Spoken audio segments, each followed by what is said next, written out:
ሻሎም ሻሎም ሻሎም ቤተሰብ እግዚአብሔር አምላኽ ሰላም ጸጋ ምሕረት ናይ ክርስቶስ ምስ ኩልኹም እዩ አና አኹም ሰላሐዲን ካብ ንክርስቶስ ዝገልጽ ትውልዲ ዓለም ለኻዊ ቤተ ክርስቲያኔ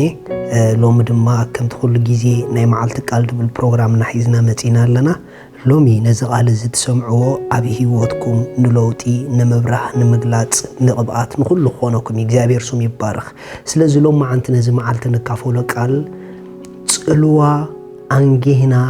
ንገብሮም ኣብ መዓልትና ዝብል እዩ ጽልዋ አንጌህና ንገብሮም ኣብ መዓልትና ሪኹም ኣሕዋት ንግሆ ምስተሳእና መጀመርታ ንገብሮም ነገራት ኣብታ መዓልትቲኣ ዓብ ጽልዋ ይፈጥሩ እዮም ስለዚ ንግሆ ናይ መዓልትና መጀመርታ ስለ ዝኾነት እታ መዓልትቲኣ ከመይ ክትከውን ኣለዋ ንቓንያ ብንግሁ እዩ ስለዚ ኩሉ ግዜ ንግሆ ክንትስእ ኮለና ኣብ መዓልትና ክሳዕ ክንደይ ንግሆና ጽልዋ ከም ዘለዎ ፈሊጥና ንመዓልትና ጽቡቕ ዝኾነ ጽልዋ ብዝፈጥር መንገዲ ንንግሆና ክንጥቀመሉ ይግብአና እዩ መጽሓፍ ቅዱስ ስለ አንጌህካ ተስኢካ ዝግበሩ ነገራት ኣቆሚጡልና ኣሎ ስለዚ እታ መዓልትቲኣ ናይ ተስፋ ናይ ሰላም ናይ ሓጎስ ሓይልኹም ተስፋኹም መሊኡ ክጅምርዋ ትደልዩ እንተደኣ ኾንኩም ነታ መዓልትቲኣ ዝሃለዎ ዓይነት ነገራት ይሃሉ ልዕሊ ነገራትኩም ሓሊፍኩም ብዕረፍትን ብህድኣትን ክትነብርዋ ወይ ክንነብራ ንደሊ እንተደኣ ኾይንና ብንግህኡ ንወስዶም ስጉምትታት ኢምፖርታንት እዮም ጎይታና ኢየሱስ ክርስቶስ ኣብ ዘመን ህይወቱ ዕውት ነይሩ ካብታ ሓደ ኣብ ዘመን ህይወቱ ኣብ ኩለን መዓልታቱ ስሩሑ ንኽሰርሕ ደው ከብሎ ዝኽእል ማንም ዓይነት ሓይሊ ነበረን ኩለን መዓልታት ናይ ህይወቱ ክገብሮ ዘለዎ ብትኽክል ገይሩ ሓሊፉ ስለዚ ካብታ ሓደ ንጎይታና ኢየሱስ ክርስቶስ ኣብ መዓልቱ ክዕወት ዝገብሮ ዝነበረ ጽቡቕ ዝኾነ ልምዲ ናይ ንግሆ ነይሩዎ እዩ ካብታ ሓደ ልምዱ ክንርኢና መጽሓፍ ቅዱስ ኣብ ወንጌል ማርቆስ ምዕራፍ 1 ጥቕሲ 35 አንጊሁ ተንሲኡ ገና ለይቲ ኾሎ ወፀ ናብ ጽሙ ቦታ ኸይዱ ድማ ኣብኡ ጸለ ሪኹም ጎይታና ኢየሱስ ክርስቶስ አንጊሁ ገጽ አብኡ ናይ ምድላይ ልምዲ ነይሩዎ እዩ ከም ልማዱ እውን ይብል መጽሓፍ ቅዱስ ልምዲ ነይሩዎ እዩ እዚ ልምዲ ዘጥረዮ ድማ ኣብ ህይወቱ ኣብ ኣገልግሎቱ ብጣዕሚ ካብቶም ክዕወቱ ዝገበርዎ ኣካይዲ እዩ ጎይታና ኢየሱስ ክርስቶስ ሰብ ብርክሱ አንጊሁ ተባራቢሩ ናብ ምንም ነገር ኣይኮነን ዝኸይድ ነይሩ ናብ ጽሙው ስፍራ ኸይዱ ምሰብኡ ሕብረት ይገብር ነይሩ ይጽሊ ነይሩ ንመዓልቱ ቃል ይውጸላ ነይሩ ይሲ ምኽንያቱ ነታ መዓልትቲኣ ማንም ከም ዝተዛረበሉ ክነብራ ይደልን እዩ ነታ መዓልትቲኣ ኣምላኹ ከም ዝበለሉ ክነብራ ስለ ዝደሊ ምስ ኣምላኹ አንጊሁ መዓልቱ ዝጅምር ነይሩ ጎይታ ስለዚ ኣሕዋት ኣብ መዓልትና አንጊህና ተሲእና ብትኽክለኛ ጽቡቕ ሓሳብን ብጽቡቕ ቃልን ብእግዚአብሔር ጊዜ ብምውሳድን ንግሆና እንተደኣ ጀሚርናዮ እቲ መዓልትቲ ጽቡቕ ዝኾነ ጅማሬ ስለ ዝተኸተልና እታ መዓልትቲኣ ነቲ ጅማሬ ኣትመስል መጽሓፍ ቅዱስ መዝሙር ዳዊት 68 ከምዚ ይብል ኢየሱስ ክርስቶስ ንዘለዓለም ጎይታ እዩ መዝሙር ዳዊት 68 ካብ ጥቕሲ 19 እግዚአብሔር ይባረኽ ነንመዓልቲ ጾርና ይጸውራሎ ንሱ ኣምላኽ ምድሓና እዩ ሴላ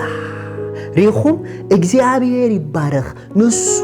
ነንመዓልቲ ጾርና ይጸውር አሎ ሃሌሉያ አንጊህና ምስ እግዚአብሔር ጊዜና ክንጅምሮ ኾለና መዓልትና ብዘይ ምንም ጾሪና ንጅምራ ተሰኪምና ጾራይ ንጅምራኒና ነገራት ተሰኪምና ንጅምራኒና ኖ ነንመዓልቱ ጾርና ዝጸውር ኣምላኽና ኣለና ንዕኡ ብምርኣይን ነገር ናብኡ ንምግዳፍን ኢና መዓልትና ንጅምረን ምኽንያቱ መጽሓፍ ቅዱስ ኣብ ኩለን መዓልታትና ብገለ ነገር ከይተጨነቐና ክንነብር እዩ ዝደሊ ሃሌሉያ ቀፂሉ መዝሙር ዳዊት 63 ከምዚ ኢሉሎ መዝሙር ዳዊት 63 تغسي حدا وأملاخ نسخا إخا أملاخي أنجيه إدليك كاللخو نفسي نعخا تتسمع الله سجاي ماي أبزي بلو درق أنتم مدر خوينو ينافقك كالو ريخم ناينوغو تمعاتو زنبرة منم نجر يكونن ناينوغو تمعاتو إجزي أبيهر هلونو دمتو هاليلويا متن كافي إنيرو سلازم كل جزء نجوا خنتس كلنا مجمرتنا بسنا خدني زلوا إجزي أبيهر خون الله مجمرتا وشتنا خدني زلوا أملاك خون الله سلازم أنجينا تسينا نتي نمعلتنا ببرختن بعرفتن زنبر أملاخ مسؤول حبرت بمقبار معلتنا كنجمر علنا مخنيات مصحف قدوس أنجيهو إجزابير يسمعنا إلو يريخم أنجينا نعود دمتنا خنسمعو خلنا أملاخنا وننجيهو زسمع أملاخ هاليلويا كبرني إجزابير أملاخ يخون أما مزمور داويت معرف 9 كم زبل قالالو إجزابير أملاخ سمي بارخ مزمور داويت 9 تقص 14